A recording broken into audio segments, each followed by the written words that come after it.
Resumo de direito empresarial. Teoria de empresa. O empresário é o indivíduo que explora uma empresa. Empresa é a atividade econômica organizada para produzir ou circular bens ou serviços.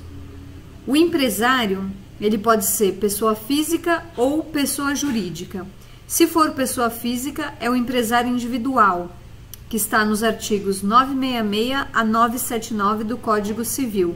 Se pessoa jurídica, ele pode ser eireli, que está no artigo 980-A do Código Civil, ou sociedade empresária, que está no artigo 981 do Código Civil. Empresário individual. O empresário individual é a pessoa física. Vamos ver os requisitos para a pessoa física ser empresário individual. Requisito 1. Ter capacidade civil. Exceção. O artigo 974 do Código Civil dispõe que o incapaz pode ser empresário desde que assistido ou representado em todos os atos que praticar e desde que tenha autorização judicial, em duas hipóteses. No caso de herança, ou seja, ele continua o negócio que recebeu por sucessão, ou no caso de incapacidade superveniente, que é a incapacidade que surge após o início da exploração da atividade empresarial. Segundo requisito para ser empresário individual: não estar impedido por lei. Por exemplo, os promotores, juízes, procuradores não podem ser empresários individuais, apesar de que eles podem ser sócios em sociedade. Eireli, empresa individual de responsabilidade limitada, é uma pessoa jurídica. Está no artigo 44, inciso 6 do Código Civil. Eireli é pessoa jurídica de direito privado. A diferença entre a eireli e a sociedade empresária é que a eireli é uma pessoa unindividual, ou seja, 100% das cotas do capital pertencem a uma só pessoa. Já a sociedade empresária tem pluralidade de sócios, ou seja, 2 ou mais sócios. A eireli é pessoa jurídica de direito privado unipessoal, ou seja, todas as cotas representativas do seu capital são detidas por uma única pessoa. O capital mínimo da eireli é 100 vezes o maior salário mínimo vigente no país. É requisito para a constituição de uma eireli a integralização pelo seu titular de capital que corresponde a pelo menos 100 vezes o maior salário mínimo vigente no país. O artigo 980-A não exige apenas a subscrição desse capital, mas também a integralização deste capital no ato da Constituição. Ou seja, não basta só o capital estar comprometido, ele tem que estar pago no ato da constituição da eireli. Quanto ao titular, nos termos do enunciado 468 da 5ª Jornada de Direito Civil, somente pessoa natural poderá ser titular de uma eireli. Ou seja, cada pessoa física tem direito de participar de apenas uma eireli. Nome empresarial. É o elemento que identifica o empresário. Trata-se, portanto, de um atributo de sua personalidade. Jamais poderá ser objeto de alienação. Então, o nome empresarial ele é diferente da marca. A eireli pode optar tanto pelo nome firma quanto pelo nome denominação. O firma é também chamado de razão social, no caso das sociedades, e é a espécie de nome empresarial formada exclusivamente pelo nome civil do empresário individual, pelo nome civil do titular de uma eireli ou pelo nome civil de um ou mais sócios que participem da sociedade. Já a denominação é a espécie de nome empresarial formada por qualquer expressão linguística acrescida do objeto explorado pelo empresário. Sociedades. Elas podem ser personificadas ou não personificadas. Vamos ver as sociedades não personificadas. Elas podem ser de duas espécies: em comum ou em conta de participação.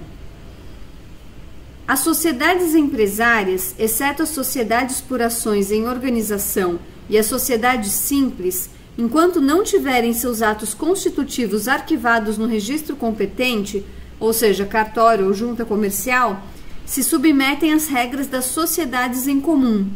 As regras das sociedades em comum estão dos artigos 986 a 997 do Código Civil. Na sociedade em comum, os sócios respondem, em regra, de forma ilimitada e solidária entre si.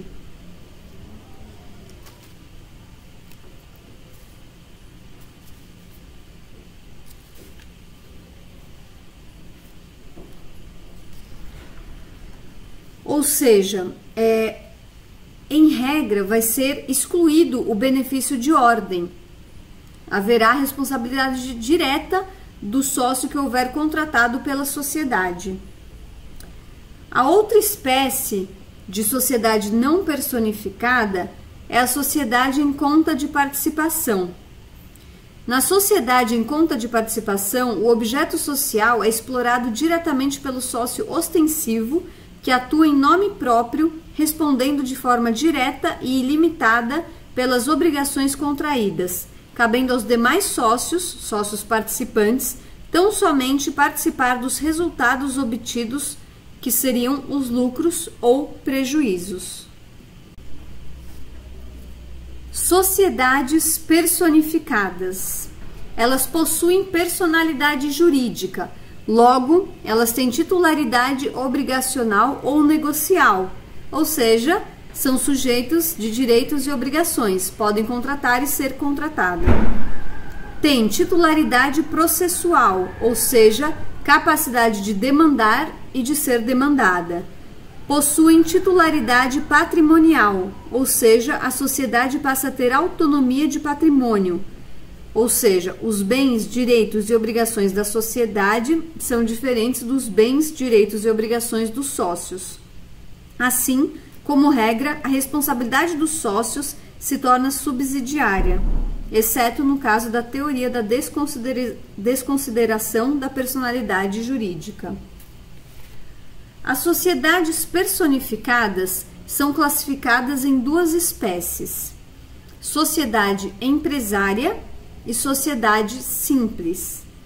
A sociedade empresária por exemplo, no caso da SA, Sociedade Anônima e Comandita por Ações, essas sempre serão sociedades empresárias. A sociedade empresária se submete às regras do direito empresarial, ou seja, ela explora a atividade própria do empresário, ela explora a empresa. O objeto da sociedade empresária está no artigo 982 do Código Civil. Os atos da sociedade empresária devem ser registrados na junta comercial. Existe a possibilidade de falência e recuperação de empresas para sociedades empresárias. A outra classificação, a outra espécie de sociedade personificada são as sociedades simples. As sociedades simples e as cooperativas vão ser sempre sociedades simples. Elas não se submetem às regras do direito empresarial. Não têm por objeto explorar empresa, atividade de empresário. Os atos são registrados no cartório. Ela se submete à execução contra dívidas. No caso de insolvência, não tem falência nem recuperação empresarial. No caso de atividade intelectual, ou seja, atividade científica, literária ou artística, quem explora a sua atividade não é empresário, ou seja, é uma espécie de sociedade simples.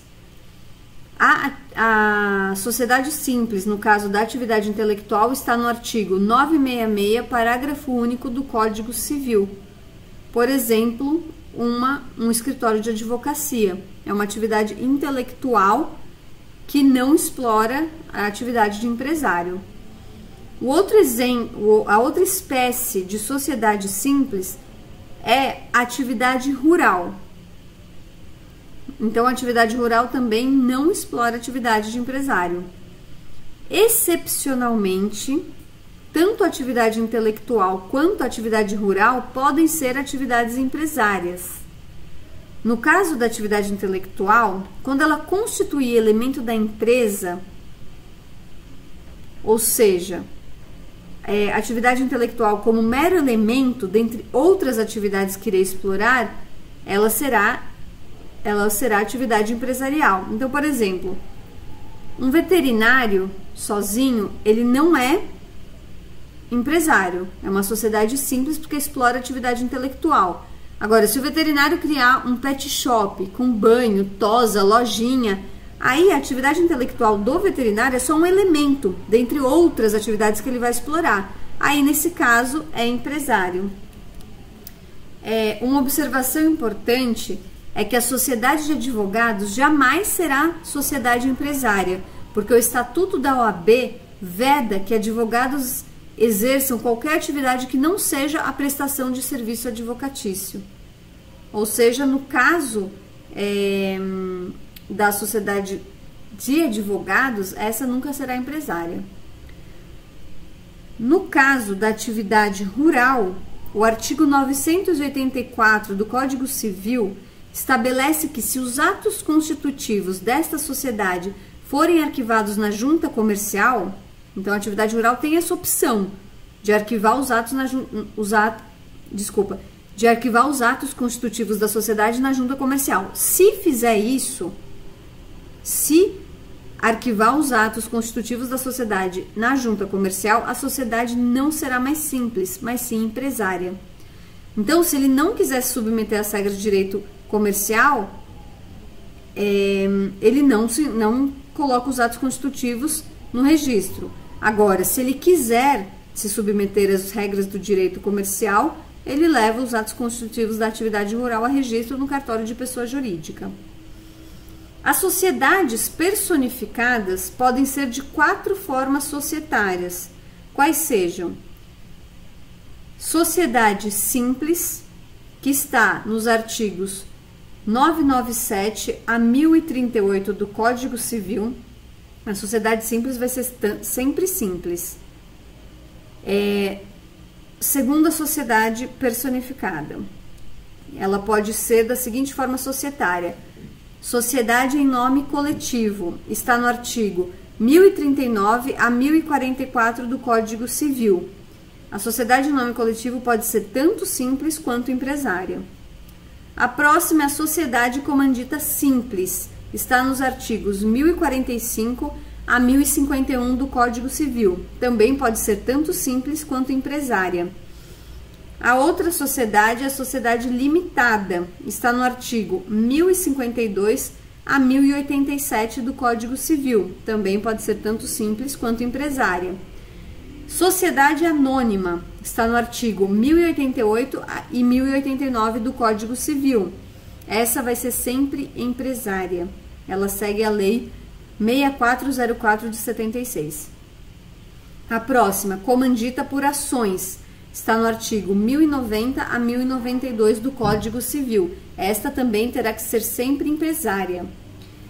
E a cooperativa, que está no artigo 1093 a 1096, essa será sempre simples. Então, por exemplo, se adotar a sociedade em nome coletivo, ela vai ser constituída por contrato. Aí ela terá cotas e o nome será razão social e responsabilidade limitada. Então, assim, por que você escolhe a forma societária? Porque cada forma societária vão ter suas regras peculiares. Então, aí a gente pode citar vários exemplos de cada sociedade e sua regra peculiar. Então, a sociedade de nome coletivo, ela é constituída por contrato, tem cotas, o nome terá que ser sempre razão social e responsabilidade dos sócios é ilimitada. Aí, se escolher a sociedade anônima, aí ela será constituída por estatuto, ela terá ações, o nome tem que ser a denominação social e a responsabilidade dos acionistas é limitada ao preço da emissão de suas ações.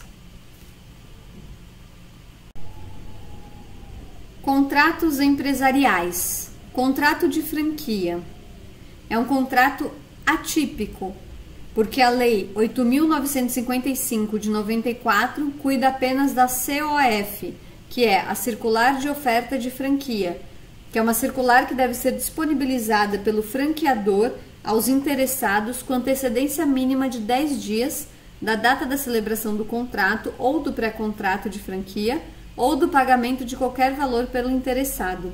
A não observância desse dever poderá ensejar na anulação, nulidade relativa, do contrato de franquia, se assim for arguido pelo franqueado.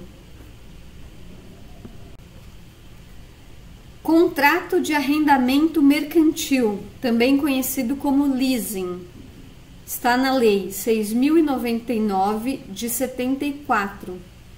É o contrato em que o arrendador disponibiliza o uso de bem de sua propriedade por um prazo determinado ao arrendatário, mediante pagamento de contraprestações periódicas, sendo, ao final, dado ao arrendatário a opção de compra do bem através do pagamento de seu valor residual garantido, VRG. Ou seja, o contrato de leasing, arrendamento mercantil, é basicamente uma locação por prazo determinado, que ao final desse contrato existe a possibilidade de compra e venda desse bem. Aí basta pagar o VRG, que é o valor residual garantido. A antecipação desse VRG, valor residual garantido, não descaracteriza o contrato de arrendamento mercantil. Isso está na súmula 293 do STJ. O leasing financeiro é diferente do leasing operacional. Ambos são contratos de arrendamento mercantil, mas no leasing operacional, o arrendador não disponibiliza o uso do bem ao arrendatário, como também presta serviço de manutenção do bem arrendado durante a vigência do contrato. Então, no leasing operacional há também o serviço prestado de manutenção do bem durante toda a vigência do contrato. Contrato de fomento mercantil, também chamado de faturização, que é a factoring. É um contrato atípico, não tem lei regulamentando esse contrato de fomento mercantil. O que é factoring? É a compra do faturamento do empresário. Fomento mercantil é o contrato em que o faturizador, a factoring, presta serviços de administração dos créditos, ou seja, ela vai fazer a gestão dos créditos detidos pelo faturizado, garantindo o pagamento das respectivas faturas na data dos seus vencimentos, ou antecipadamente. Ou seja, a factoring vai comprar créditos para pagar na data do vencimento ou pagar antecipadamente. Vamos ver o endosso, que é um ato cambial do título de crédito. O endosso é o ato cambial pelo qual o credor de um título à ordem o transfere a terceiro, vinculando-se ao seu pagamento na qualidade de codevedor. O endosso gera dois efeitos principais. O primeiro é que ele transfere o título e o respectivo crédito do endossante para o endossatário. E o segundo efeito é que ele vincula o endossante ao pagamento do título na qualidade de codevedor. Quando o título vence, o credor deve apresentar o título para pagamento para o devedor principal. Se o devedor principal pagar, extingue a obrigação em relação a todos. Se o devedor principal não pagar, surge ao credor o direito de se voltar contra eventuais codevedores. O protesto é um ato formal e solene que vai provar que o devedor principal não pagou e, logo, passa-se a ter direito de se voltar contra os codevedores. Se perder o prazo do protesto, ele continua podendo cobrar o devedor principal, porém ele vai perder o direito de cobrar os codevedores. Em outras palavras, quando do vencimento, é dever do credor apresentar o título para pagamento ao devedor principal e somente se esse deixar de cumprir com a obrigação de pagar é que surge o direito para o credor de se voltar contra os eventuais codevedores. Para se voltar contra os codevedores, ele deve antes protestar o título por falta de pagamento dentro do prazo legal. No caso da nota promissória, por exemplo, ele tem 2 dias para protestar o título por não pagamento pelo devedor principal. Endosso póstumo é aquele dado após o vencimento e protesto. Ele produz efeitos de mera cessão, ou seja, no endosso póstumo, o endossante não se torna codevedor. O efeito é de mera cessão. O endosso parcial é vedado no direito brasileiro, ou seja, eu não posso só garantir metade do valor do título, tem que ser integral. O endosso impróprio é diferente do endosso próprio.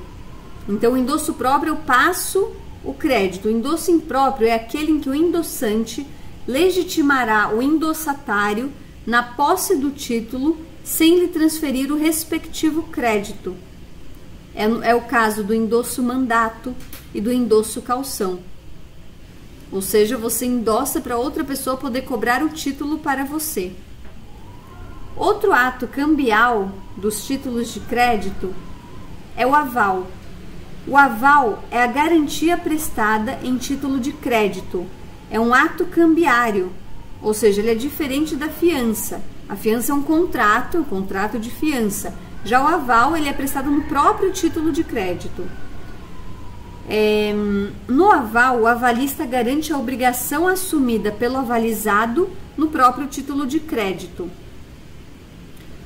O aval, por ser um ato cambial, ele é autônomo em relação à obrigação avalizada, razão pela qual eventuais vícios que acarretem na nulidade, anulabilidade ou ineficácia da obrigação garantida não contaminarão o aval prestado, que permanecerá válido e eficaz.